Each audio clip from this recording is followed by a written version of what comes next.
पनवेल महानगरपालिकेने वडाळे तलावाजवळील वाढत्या जलतणांच्या समस्येवर कायमस्वरूपी उपाय शोधण्यासाठी शुभारंभ या विशेष वैज्ञानिक उपक्रमाची सुरुवात केली आहे। पनवेल महापालिका आणि ICAR खरपतवार संशोधन संचालनालय जबलपूर यांच्या संयुक्त विद्यमाने हा पर्यावरणपूरक प्रकल्प राबवण्यात येतोय।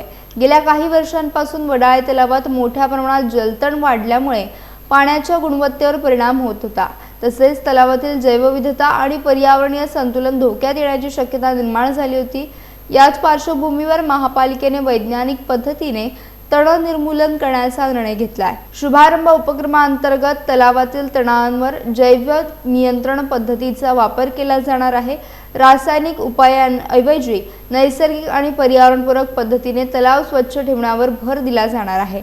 यामुळे पाण्याचे प्रदूषण कमी होऊन जलचर आणि पक्ष्यांसाठी पोषक वातावरण निर्माण होण्यास मदत होणार आहे।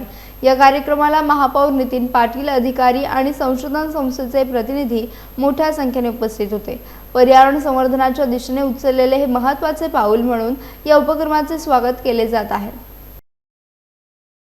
तो ये जो वीड है इतना तेजी से बढ़ता है कि आप इसको रोकना मुश्किल हो जाता है। वेजिटेटिवली बहुत प्रोपागेट करता है और हर 3 महीने में आप देखेंगे ना कि इसकी 6 कली निकलती है, फिर उससे 6 कली, तो इसका बायोमास डबल होते जाता है।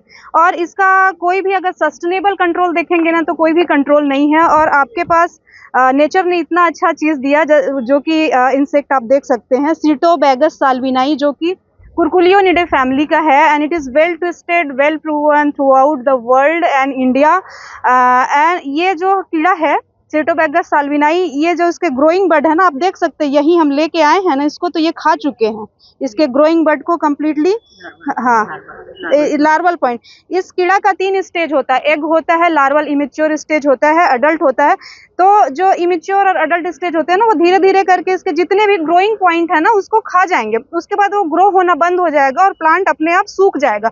और ये लास्ट पॉइंट तक, जहाँ तक आपका साल्विनिया हरा है, वहां तक जा जाके अपना पॉपुलेशन वृद्धि करता है। 3 महीने में ये एक पेयर होता है, वो 50 से 80 बना देता है, और अगर एनवायरमेंटल कंडीशन सुटेबल है तो और ज्यादा भी कर लेता है। ऐसे करके ये लास्ट बिट तक जो ये साल्विनिया मोलस्ट्रा का प्लांट है ना उसको खाता है। End this is a very beautiful gift by nature कि ये जो सिटोबैगस साल्विनाई है वो सिर्फ साल्विनिया को खाता है। It is a monophagy, it is all documented, documents are available in the public, आप खुद भी पढ़ सकते हैं। सर जनरली 18 मंथ में मैक्सिमम वी टेक 18 मंथ। अगर पॉपुलेशन बहुत ज़्यादा, जो साल्विनिया मोलस्ट्रा बैक साइड में आप देख रहे हैं डेंस कवर है, बट 18 मंथ में we sure that it will be completely covered. आपको 3 से 6 महीने में भी आप देखेंगे ना, आपको जहाँ जहाँ हम अभी रिलीज करेंगे तो उसके आजू बाजू ना आपको ब्राउन ब्राउन स्पॉट नजर आने शुरू हो जाएंगे। वो इस पर चूंकि यहाँ प्रेजेंटेशन का सुविधा नहीं तो मैं बहुत अच्छे सक्सेस स्टोरी दिखाती है आपको। तो ये धीरे धीरे फैलते जाएंगे और आपको ब्राउन स्पॉट 6 मंथ में ही नजर आने लगेंगे। आज या इथे ICAR या नामांकित संस्थेकडनं या ऐतिहासिक अशा वडाळे तलावातली जी घातक अशी जलपर्णी आहे, ज्याचं सायंटिफिक नाव आहे सॅल्विनो मॉलिस्टो, आज हे काढण्याचा शुभारंभ या इथे करण्यात आलेला आहे। मी खरोखरच सडोलीकर मॅडम आणि त्यांच्या सहकारी यांचं धन्यवाद देईन पनवेल महानगरपालिकेतर्फे की त्यांनी या विषयामध्ये स्वतः जातीने लक्ष घालून या प्रश्नाच्या त्या मुळाशी गेलेल्या आहेत।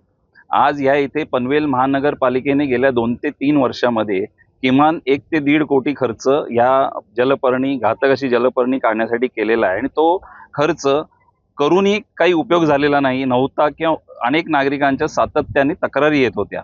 पण आज या इथे ICAR या जबलपूर इथल्या संस्थेने या इथे येऊन हा जो आपण म्हणतो यामध्ये जो किडा आहे, ज्याला आपण भुंग्याचाच प्रकार आहे, पण त्याला